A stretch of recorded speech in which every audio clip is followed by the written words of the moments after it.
ମୋ ବାପା ମା ପୁରା ମୋ ପଛରେ ହିଁ ପଡି ଯାଇଥିଲେ। ଝିଅ ପାଠ ସାଠରେ ଟିକେ ମନ ଦେ, ଚାକିରି ବାକିରି କଣ ଟିକେ କର, ରୋଜଗାର କ୍ଷମ ହ। ମୁଁ ଭାବିଲି ରୋଜଗାର କରିକି ମୁଁ କଣ କରିବି, ଆଗକୁ ଯାଇକି ତ ମୁଁ ବାହା ହେବି। ମୋ ସ୍ୱାମୀ ରୋଜଗାର କରିବ, ମୁଁ ଖାଇବି ପିଇବି ଶୋଇବି ବଢିଆ ବଢିଆ ପିନ୍ଧିବି ଆଉ ଖାଲି ବୁଲିବି। ସେଥିପାଇଁ ପାଠଶାଠ ପଢିଲିନି, 10ମରେ ଫେଲ ହେଇଗଲି। ତାପରେ କନ କନ ହେଇକି ବାହା ହେଇଗଲି।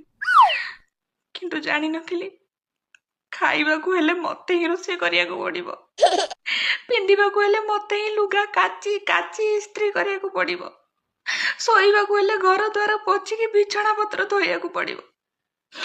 ହଁ ବୁଲୁଛି ବୁଲୁଛି, ପାଖ ମାର୍କେଟକୁ ଯାଉଛି, ସଉଦା ଆଉ ପରିବା ପତ୍ର ଆଣୁଛି। ଏଇନା ଭାବୁଛି ପାଠ 2 ଅକ୍ଷର ପଢି ଦେଇଥିଲେ ଭଲ ହେଇଥାନ୍ତା। ବାପା, ମୁଁ ଆଉ ଥରେ 10ମ ପରୀକ୍ଷା ଦେବି ପ୍ଲିଜ।